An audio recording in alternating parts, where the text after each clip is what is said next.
به نام الله پاک و بی همتا. سلام بر دوستان عزیز در هر جای از این کره خاکی هستید. جور و صحتمند و سلامت و سر حال باشید.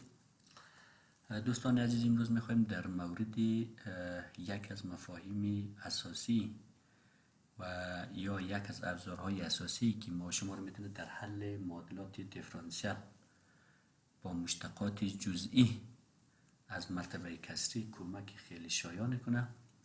بحث است به نام مشتق کسری کاپوتو. مشتق کسری کاپوتو به صورت زیر تعریف میشه که مشتق کسری تابع صفر تا تی از مرتبه الفای کاپوتوی اف تی برابر است به یک بر گامای ام منفی الفا در انتگرال صفر تا تی تی منهای تو به توان ام منفی الفا منفی یک در مشتق مرتبه عمومی تابع اف تو در دی تو طوری که الفا بین ام و بزرگتر از ام منفی یک قیمت اخذ میکنه. حالا میخوایم که مشتق کسری تابع اف تی مساوی به تی منفی ای به توان وی را دریافت کنیم. حالا فرض به ایه که اگر ام منفی یک صفر شوه قطعا که ام یک میشه. وقتی ام منفی یک صفر شوه و ام هم یک قیمت بگیرد در این صورت الفا بین یک و صفر قیمت بگیرد. حالا ما میخوایم که مرتبه کسری خود را بین یک و صفر قیمت بدیم. حالا مشتق کسری کاپوتو تابع تی منفی به توان بی به جای اف تی موجود در معادله در رابطه انتگرال قیمتش قرار بدیم که برابر به یک بر گاما یک منفی که در فرمول کار نداریم. سرحد انتگرال از ای تا چی را قیمت میگیرد در تی منفی تو به توان ام منفی الفا منفی یک در مشتق مرتبه اول تابع بر حسب متغیر تو. حالا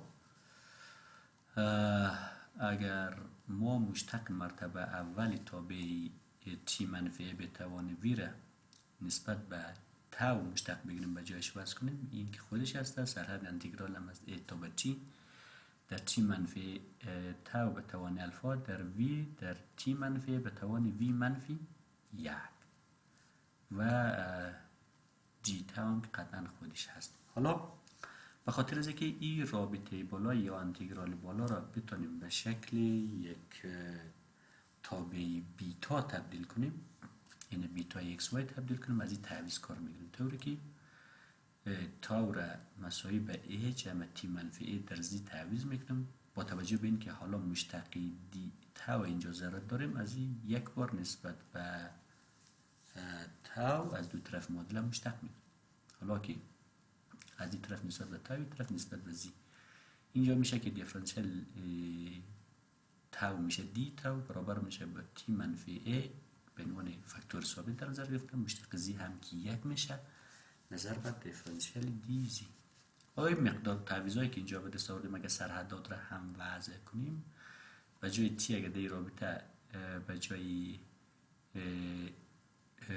جای تاو در موجود در معادله اگر تی وضع کنیم سرحد بالایی تبدیل به یک میشه، اگر ای وضع کنیم تبدیل به صفر میشه.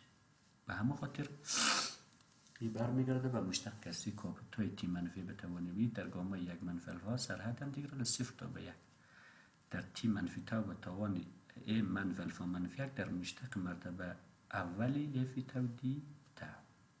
حالا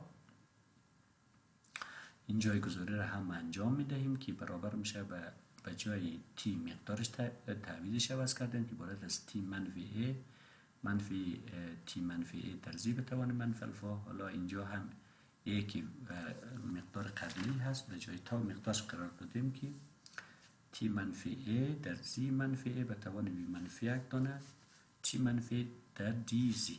این رابطه بالا را اندک سازی میکنیم. اول اینکه منفی و مثبت اینجا خلاص میشه، بعدش بین این حد و این حد تی منفی را مشترک میگیریم. در نتیجه میشه تی منفی به توان منفی الفا و تی منفی به توان وی منفی یک و تی منفی به توان مثبت یک. این توان مثبت یک و منفی یک به دیگه فاکتور میشه که در نتیجه با این هم که به توان تی منفی به توان منفی الفا هست جمع میشه، در نتیجه میمونه که وی در چی منفی به توان وی منفی الفا بر گاما یک منفی الفا سرحد انتگرال از صفر تا به یک منفی زی به توان منفی الفا در زی به توان منفی یک تا جی زی. این قسمت انتگرال که شما ببینید تبدیل شده به تابع گاما، طوری که مقداری وای منفی یک در واقع هست منفی الفا. اگر وای پیدا کنیم برابر میشه به یک منفی الفا و x ما که برابر میشه به v منفی یک که در قسمت پایین هم همین موضوع رو در نظر گرفتیم. یعنی به جای x قرار دادیم که x منفی یک ما در برابر میشه v منفی یک، یعنی x مقدارش میشه v که اینجا به جای x v را قرار دادیم و به جای یک هم یک منفی الفا را قرار دادیم. با استفاده از تعریف تابع گاما که بیتای x وای برابر میشه به گامای x در گامای وای بر گامای x به اضافه گامای وای. حالا v ضرب در چی منفی به طاقت v منفی الفا خودش برابر میشه گامای v در گامای یک منفی الفا بر گامای یک منفی الفا در گامای v منفی الفا به اضافه یک. خب حالا یک مقدار ساده سازی رو اینجا انجام دادیم. وی دنه گامای وی که برابر میشه نظر به تعریف تابع گامای وی به اضافه گامای یک منفی الفای صورت به گامای یک منفی الفای مخرج فاکتور میشه، در نتیجه برابر میشه به چی منفی ای به توان وی منفی الفا در گامای وی جمع یک بر گامای وی منفی الفا به اضافه یک. یعنی اگر ما یک تابعی داشته باشیم به شکل تی منفی ای به توان وی، مشتق کسری کاپوتو از صفر تا تی از مرتبه آلفا برابر است به تی منفی ای به توان وی منفی الفا در گامای وی جمع یک بر گامای وی منفی الفا جمع در یک. با تشکر از حوصله‌مندی شما. انشاءالله که در درس بعد میخواهیم انتگرال کسری ریموند لیویل را که یک از ابزار دیگر است که در حل مدل دیفرانسیل با مشتقات کسری ما و شما را میتونه کمک کنه.